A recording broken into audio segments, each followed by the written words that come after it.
다 찾으셔서 하나님 말씀을 저와 여러분이 교독해서 받들어 읽겠습니다.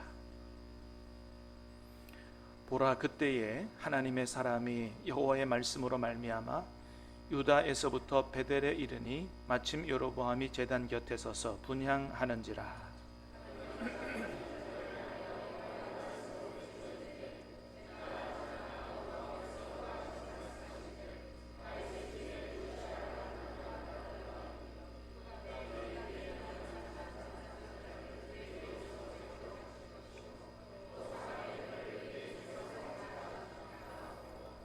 그날에 그가 징조를 들어 이르되 이는 여호와께서 말씀하신 징조라. 제단이 갈라지며 그 위에 있는 재가 쏟아지리라 하매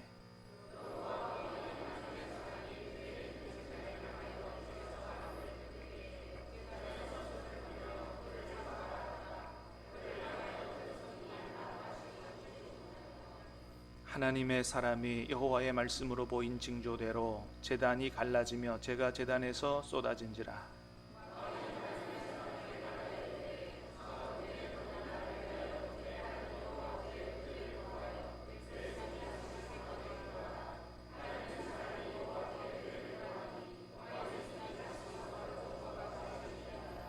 왕이 하나님의 사람에게 이르되 나와 함께 집에 가서 쉬라. 내가 네게 예물을 주리라.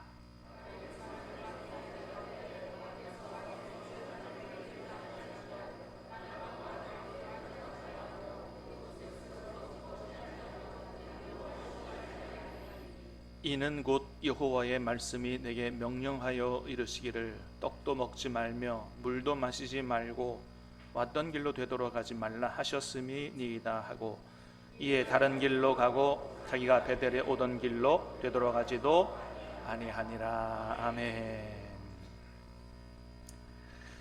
오늘은 우리 장로님 기도하신 대로 제 506주년을 맞는 종교개혁 기념주일입니다. 종교개혁은 여러분 잘 아시는 대로 지금으로부터 한 500년 전에, 506년 전에 1517년 10월 31일에 독일의 마틴 루터가 소위 교회의 암흑기라고 불리는 중세 로만 카톨릭의 잘못된 교리와 또 도덕적 부패함에 항거해서 비텐베르크 성당 벽면에, 성당 문에다가 95개조 반박문을 붙이면서 불붙었던 그런 교회 개혁 운동이 바로 종교 개혁 운동입니다. 당시에 중세 교회가 얼마나 타락했으면 하나님이 종교 개혁을 일으키셨을까? 그 당시 타락했던 교회의 모습을 제가 몇 가지 좀 말씀을 드리면, 첫 번째가 바로 교회의, 그 당시 교회의 수장이라고 하는 교황들의 타락입니다. 지금도 그렇지만 신부가 되면 결혼을 안 하는 게 원칙이죠. 그래서 독신으로 평생 하나님을 섬기는 사람들이 신부인데, 당시에 어떤 말이 있었냐 하면 교황은 결혼은 못해도 자식은 둘 수 있다, 이런 말이 공공연하게 나돌았다는 거예요. 세상에 결혼은 못해도 교황이 자식을 둘 수 있다라는 이런 이야기들이 나돌 정도면 심각한 얘기죠. 실제로 1492년부터 1503년까지 교황으로 있었던 알렉산더 6세는 3남 1녀의 아버지였다라고 합니다. 그런데 이런 정도는 약과라는 겁니다. 약과. AD 900년경에 교황으로 재직했던 세르기우스 3세라는 사람은 어떻게 교황이 됐느냐? 전 교황을 살해하고 자기가 교황직에 올랐습니다. 세상에, 여러분, 그 앞 교황을 살해하고, 음모로 살해하고 자기가 교황이 될 정도면 무슨 일을 못하겠어요, 이런 사람이. 그래서 그가 신부로서 독신이어야 함에도 불구하고 당시 로마 집정관의 딸인 마로치아와 관계를 갖고 아들을 낳습니다. 그리고 그 아들이 나중에 교황 자리에 오르는데 그가 교황 요한 11세입니다. 그리고 이 요한 11세, 교황 요한 11세가 교황이 되는 과정이 완전히 막장 드라마입니다. 사실 참 교회사에 창피한 이야기라서 이런 거를 참 해야 되나. 오늘 종교개혁 주일이니까 여러분 들어보시길 바랍니다. 자, 이 요한 11세의 어머니가 마로치아인데, 이 마로치아의 어머니가 데오도라라고 하는 사람이에요. 이 교황 요한 11세의 할머니죠. 그 할머니는 교황 요한 10세가 대주교로 있던 시절에 이 사람과 부적절한 관계를 가졌습니다. 그리고 그 부정한 행위를 감추기 위해서 이 사람을 대주교를 로마의 교황으로, 로마로 불러들여서 교황으로 세웁니다. 그런데 그 데오도라라고 하는 그 사람의 딸 마로치아가 자기가 사랑하는 레오 6세를 교황으로 앉히기 위해서 어머니와 관계 속에 있는 그 교황 요한 10세를 살해시켜 버립니다. 그래서 자기가 원하는 사람, 자기가 사랑하는 사람 이 레오 6세를 교황으로 옹이하려고 그러는데, 이 레오 6세가 자기를 안 좋아하고 다른 여자를 좋아한다는 것을 알고 이 레오 6세를 또 마로치아가 암살을 시켜버려요. 그리고 그 다음에 자기의 아들을 요한 11세로, 그렇게 10대의 나이에 교황으로 세웁니다. 이런 일이 여러분 중세교회 시대 속에 있었던 일이라는 거예요. 그런데 그렇게 10대에 어머니의 힘을 힘입어서 교황이 된 요한 11세마저도 독사를 당하고, 그의 손자 교황 요한 12세가 18세의 나이로 교황으로 등극하게 되는데, 그도 또한 살인, 성직매매, 음행으로 종교회의에 회부되었다고 합니다. 당시의 교회의 수장이라고 하는 사람들이 이렇게 살았다는 거예요. 그런데 여러분, 우리가 잘 아는 것처럼 중세 로만 카톨릭, 뭐 지금도 그렇습니다만은, 지금은 조금 수정돼서 다릅니다만은, 교황은 그가 했던 말이나 결정에는 절대 잘못이 없다고 하는 교황 무소를 주장했습니다. 교황의 말이 성경의 권위 위에 있었어요. 이렇게 타락한 사람들이 결정에 아무런 오점이 없다는 거예요. 그러니 여러분, 얼마나 중세 시대 교회가 문제가 많았겠느냐라고 하는 거죠. 두 번째는 성직매매입니다. 교황의 개인적인 타락 못지않게 문제가 된 게 바로 성직매매인데, 그 당시에는 임직세라고 하는 게 있었다고 그래요. 우리도 이제 다음 주에 임직자들 임직을 하는데, 그때 당시는 임직을 하면 임직세라는 게 있었다 그래요. 그래서 주교가 되면 신임 주교의 1년치, 처음 1년치 수입은 모두 교황청으로 보내도록 월급을 차압하듯이 그렇게 했다 그럽니다. 그러다 보니까 이제 주교 자리, 빈자리가 생기면 아예 1년치 수입을 미리 교황청에 보내고 임지로 가게 되는 이런 일이 발생하기도 했고, 또 경쟁 상대가 생기면 1년치 수입보다도 보수보다도 더 많은 돈을 내고 그 사람이 임지로 가는, 그래서 성직매매가 생기게 되는, 그러니까 주교의 자리 이런 것들을 돈으로 사는 거죠. 세 번째는 그것보다도 더 당시에 큰 문제가 된 게 바로 뭐냐면, 우리가 잘 아는 대로 면죄부 판매죠. 1515년에 교황 레오 10세가 로마의 베드로 성당, 지금도 있습니다. 베드로 성당, 그 어마어마한 건물을 짓기 위해 돈이 필요해서 면죄부를 판매하죠. 그래서 뭐라고 현혹시켰어요? 이 면죄부를 사면 그 돈이 헌금함에 떨어지는 즉시, 땡그랑하고 떨어지는 즉시 여러분의 죽은 가족들도 다 구원을 받습니다 라고 하는 이런 가공할 만한 거짓말을 퍼뜨려서 면죄부를 팔고 그 돈을 가지고 성베드로 성당을 지었다는 것이죠. 뿐만 아닙니다. 그 당시에 성경은 사제들만 갖고 있었지 평신도 여러분들은 성경을 가질 수도 없었고요. 그 다음에 모든 예배, 모든 설교가 소위 거룩한 언어라고 하는 라틴어로만 진행이 됐기 때문에 라틴어 모르는 사람은 설교를 전혀 들을 수가 없게 된 거죠. 그러니까 영적 무지, 영적 기갈이 아주 횡행했다고 하는 것입니다. 이게 중세시대 교회의 모습이었다. 말도 안 되는 거죠. 그러니까 어떻게 해요? 하나님께서 그냥 두실 수가 없는 거죠. 하나님께서 여러 종교개혁자들을 불러일으키셔서 우리가 잘 아는 대로 오직 믿음, 오직 은혜, 오직 성경이라는 기치를 내걸고, 구원을 받는 것은 무슨 면죄부를 사거나 아니면 자신의 공로나 아니면 성인들의 공로에 의해서 얻어지는 것이 아니고, 오직 뭐예요? 믿음으로 말미암은 하나님의 은혜로 얻어지는 것이라고 하는 것을 분명히 했고, 또 교황의 말이나 교회의 결정이 진리가 아니라 하나님의 말씀인 오직 성경이 최고의 진리라고 외쳤던, 그러면서 타락한 중세교회를 개혁하고자 했던 운동이 바로 종교개혁 운동입니다.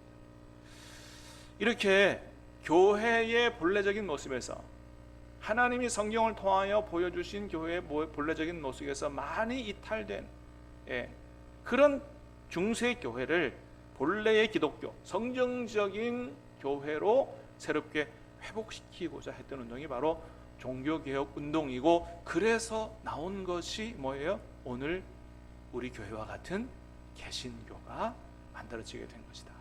그래서 사실은 종교개혁 기념주일은 우리 개신교의 생일이다 이렇게 얘기해도 별로 틀리지 않다 이렇게 얘기할 수가 있습니다. 자, 하나님께서 이렇게 타락한 중세교회를 종교개혁자들을 통해서 새롭게 하심으로 개신교가 만들어졌는데, 자, 여러분 어떻습니까? 오늘날 우리 개신교는 정말 하나님께서 기뻐하시는 대로 바르게 말씀 위에 서 있느냐? 미안하지만 그렇지 않은 부분도 많이 있다라고 하는 것입니다. 그렇기 때문에 종교개혁은 500년 전에만 있었던 일로 끝날 것이 아니라 오늘도 우리 안에서 계속해서 일어나야 하는 것이다 라고 하는 것입니다. 그래서 종교개혁자들이 옛날에 이미 무슨 얘기를 했냐면 이런 얘기를 했어요. 개혁교회는 항상 개혁되어져야 한다. 개혁교회는 항상 개혁되어져야지 그냥 그 자리에 항상 그대로 머물러 있으면 안 된다라고 하는 것이죠. 그래서 여러분, 오늘 종교개혁 기념주일을 맞았는데, 이 종교개혁 기념주일이 정말 하나님 앞에서 의미 있는 주일이 되기 위해서는 옛날에 우리의 믿음의 선배들인 종교개혁자들이 어떤 일을 했는가를 기념하고 기억하는 일만이 아니라, 오늘 우리 교회는 하나님 앞에 바로 서 있는가, 오늘 우리 교회는, 이 시대의 교회는 하나님의 말씀대로 만들어져 가고 있는가, 나의 믿음은 하나님의 말씀에서 벗어나지 않고 하나님 말씀에 온전히 세워져 있는가, 우리 자신을 돌아보고 우리 자신을 새롭게 하는 그런 주일이 되어야 할 줄로 믿습니다. 종교개혁을 위해서 수많은 사람들이 자신의 인생과 목숨을 바쳐서 헌신했지만, 여러분 사실은 이 종교개혁은 사람들이 한 것이 아니라 누가 한 것이냐 하면 하나님께서 하신 것입니다. 역사를 보면 하나님께서는 500년 전만이 아니라 항상 교회의 개혁을 이루어 오셨던 것을 보게 됩니다.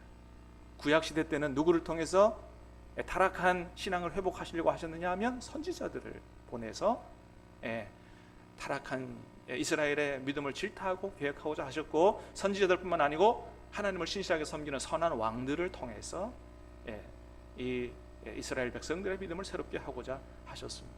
그래서 남유다 제3대 왕인 아사 왕을 통해서는 그 땅에 남색하는 자들, 동성애하는 자들을 다 내쫓고, 그들의 조상들이 지은 모든 우상을 다 없애고, 그의 어머니 마아가라고 하는 사람, 가만히 따져보면 할머니라고 볼 수 있어요. 아마 어머니가 일찍 돌아가셔서 어머니 위치를 대신해서 아마 태후의 위치에 있었던 것 같은데, 이 태후 마아가가 아세라 상을 만들자 그것을 파괴하고 태후의 위를 폐위시켜버립니다. 야, 여러분 이거 쉽지 않은 일이에요. 근데 아사 왕은 그런 엄청난 일을 했어요. 히스기야를 통해서도 마찬가지입니다. 온 땅의 우상들을 다 파괴하고, 아사 왕이 잘했지만 하지 못한 게 있어요. 산당을 없애지 못했습니다. 다만 산당을 없애지 아니하였더라. 근데 히스기야는 그 산당까지도 다 철폐시켜버리는 이런 일들을 감행했습니다. 여러분, 오늘 본문에서도 보면, 오늘 본문은 북이스라엘의 초대 왕인 여로보암이 베델에 제단을 만들고 거기다 금송아지 우상을 세우고 제사하는 이런 본문인데, 오늘 본문에서도 보면 하나님이 그 북이스라엘의 타락한 예배를 기억하고자 하나님의 사람을 보내는 것을 볼 수가 있어요. 여러분 1절 말씀을 한번 같이 읽어보겠습니다. 시작. 보라, 그때에 하나님의 사람이 여호와의 말씀으로 말미암아 유다에서부터 베델에 이르니 마침 여로보암이 제단 곁에 서서 분향하는지라. 아멘. 보라, 그때에 하나님의 사람이 여호와의 말씀으로 말미암아 어디에서부터요? 유다에서부터 베델에 이르니라. 그렇습니다. 하나님이 북이스라엘, 우상 숭배에 빠진 북이스라엘의 믿음과 예배를 기억하고자 하나님이 하나님의 사람을 보냈는데, 북이스라엘에 쓸 사람이 없으니까 하나님이 어디서 불러서 보냈느냐? 남쪽의 유다에서 사람을 불러 하나님이 북이스라엘 여로보암 왕에게 보내셨다는 거예요. 여러분, 이렇게 하나님은 교회가 잘못 나가고 우리의 믿음이 잘못되고 타락할 때 항상 잘못된 믿음과 교회를 개혁하기 위해서 사람을 늘 준비하셨습니다. 선지자들을 통해서, 선한 왕들을 통해서. 여러분, 500년 전에도 유럽의 종교개혁을 일으키기 위해서 하나님이 여러 종교개혁자들을 들어 쓰셨죠. 교황의 말이 진리가 아니라 하나님의 말씀인 성경이 진리라고 외쳤던 영국의 존 위클리프부터 시작해서 체코에서 종교개혁을 일으키다가 화형을 당한 얀 후스, 또 스위스의 찌빙글리, 독일의 마틴 루터, 프랑스의 존 칼빈까지 하나님은 하나님의 사람을 준비시키셔서 계속해서 개혁의 역사를 이루어 오셨던 것입니다. 여러분, 오늘 본문에서도 보면 하나님이 후일에 종교개혁을 일으키시기 위해서 사람을 준비하시는 것을 볼 수 있어요. 그 사람이 누구냐 하면 바로 요시야 왕입니다. 여러분, 2절 말씀 같이 보겠습니다. 시작. 하나님의 사람이 제단을 향하여 여호와의 말씀으로 외쳐 이르되, 제단아 제단아, 여호와께서 이와 같이 말씀하시기를, 다윗의 집에 요시야라 이름하는 아들이 나으리니 그가 내 위에 분향하는 산당 제사장을 내 위에서 제물로 바칠 것이요 또 사람의 뼈를 내 위에서 사르리라 하셨느니라 하고. 자, 하나님이 북이스라엘의 이 제단, 이 우상 숭배에 빠진 타락한 제단을 개혁하기 위해서 하나님이 사람을 보내시겠다고 말씀하세요. 그 이름을 아예 알려주십니다. 누구라고요? 요시야라고 하는 이름까지 말씀하세요. 그래서 이 예언이 있은 이후에 실제로 300년 지나고 나서 남유다에 요시야라고 하는 사람이 태어납니다. 그리고 요시야 왕이 종교개혁을 했는데 어떻게 했느냐? 하나님의 사람이 전한 그 말씀 그대로 했다는 거예요. 이걸 열왕기하 23장에서 기록합니다. 같이 봅니다. 열왕기하 23장 16절하고 20절 시작. 요시야가 몸을 돌이켜 산에 있는 무덤들을 보고 보내어 그 너머에서 해골을 가져다가 제단 위에서 불살라 그 제단을 더럽게 하니라. 이 일을 하나님의 사람이 전하였더니 그 전한 여호와의 말씀대로 되었더라. 아멘. 20절 말씀도 보겠습니다. 시작. 또 다 제단 위에서 죽이고 사람의 해골을 제단 위에서 불사르고 예루살렘에 돌아왔더라. 아멘. 이 제단 위에 여기서 제사하는 제사장들 다 여기서 불사를 거라고 말씀하셨는데 요시야 왕이 그대로 하나님의 말씀을 이루어 드렸다는 거예요. 그렇습니다, 여러분. 종교개혁은 사람이 이룬 게 아니고요, 수천 년 전서부터 하나님이 계획하셨고 하나님이 하나님의 사람을 불러다가 하나님이 이루신 그런 개혁이 바로 종교개혁이었다라고 하는 것입니다. 그러므로 여러분, 하나님은 오늘도 어떤 사람을 찾으시느냐? 하나님의 말씀에서 벗어난 잘못되어 있는 교회들을 개혁하시기 위해서 하나님이 쓰실 만한 하나님의 사람을 찾고 계신다라고 하는 거예요. 그래서 우리가 아는 것처럼 사람은 방법을 찾지만 하나님은 뭘 찾으신다고요? 사람을 찾으신다라고 하는 거죠. 사랑하는 여러분, 하나님께서 이 시대 속에서 우리 한국교회를 새롭게 할 사람이 누구인가 하나님이 이 땅을 굽어보시고 사람을 찾으시다가 우리 신암교회 성도들을 보고 과연 내가 찾았다 하나님 박수 치시면서 기뻐하실 수 있는 그런 은혜가 있게 되기를 우리 주님의 이름으로 축복합니다. 그럼 여러분, 하나님께서는 어떤 사람을 통해서 그런 귀한 일들을 이루어 가실까요? 첫 번째는 말씀의 사람입니다. 한번 같이 하겠습니다. 말씀의 사람. 말씀의 사람이에요. 여러분, 하나님은 말씀의 사람을 들어서 종교개혁을 이루어 가십니다. 왜 그래요? 잘못된 교회를 바르게 세워갈 수 있는 가장 중요한 기준은 뭐예요? 하나님의 말씀이기 때문이에요. 여러분, 그래서 오늘 본문에서도 보면 하나님이 보낸 하나님의 사람이 말씀의 사람이었다라고 하는 것을 보게 돼요. 1절 말씀을 다시 볼까요? 시작. 보라, 그때에 하나님의 사람이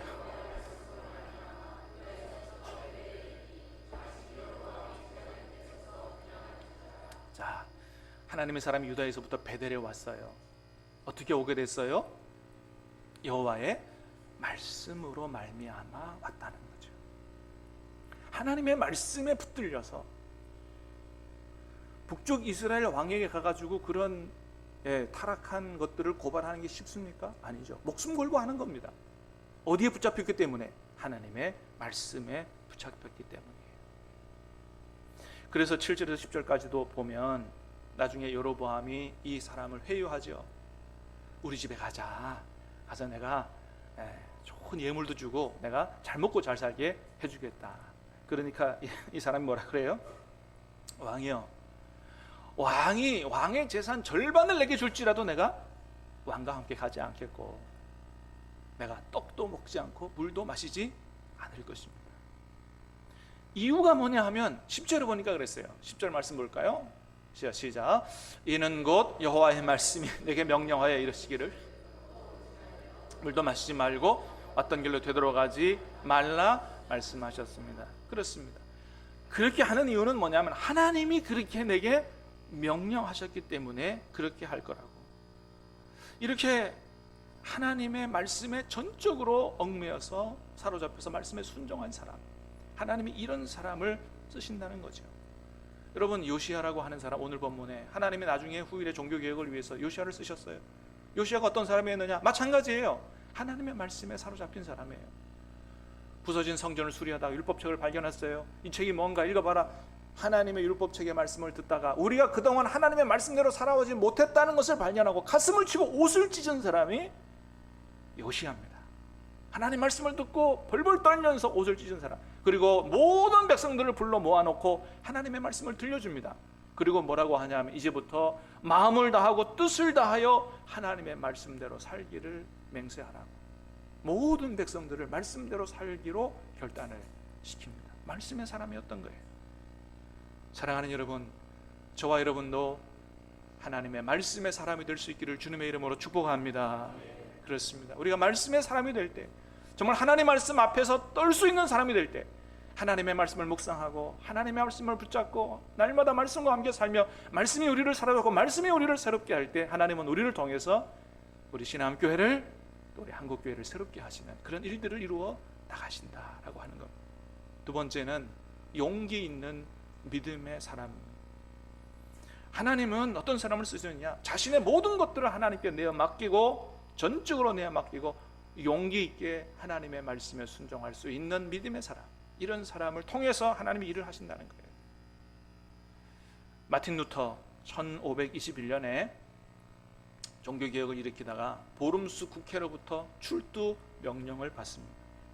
그리고 그 국회에서 황제와 군주들이 루터에게 그런 것을 강요합니다. 지금까지 주장했던 모든 주장들, 책들 다 철폐하고 불태우고 없었던 것으로 해라. 그랬을 때 마틴 루터가 뭐라 그랬냐 하면 이렇게 얘기했어요. 황제 폐하와 군주 각하들께서 간단한 대답을 요구하시기 때문에 저는 뿔로 치받거나 이를 드러내지 않는 방식으로 답변하고자 합니다. 저는 제가 인용한 성경에 의해 구속을 받으며 저의 양심은 하나님의 말씀에 사로잡혀 있습니다. 저는 양심에 반하는 것은 안전하지도 않으며 옳지도 않기 때문에 그 어떤 것도 철회할 수 없고 철회하지도 않을 것입니다. 그리고 하나님 앞에서 기도합니다. Here I stand. 주님, 내가 여기 서 있습니다. 나는 아무것도 할 수 없습니다. 하나님, 나를 도와주소서.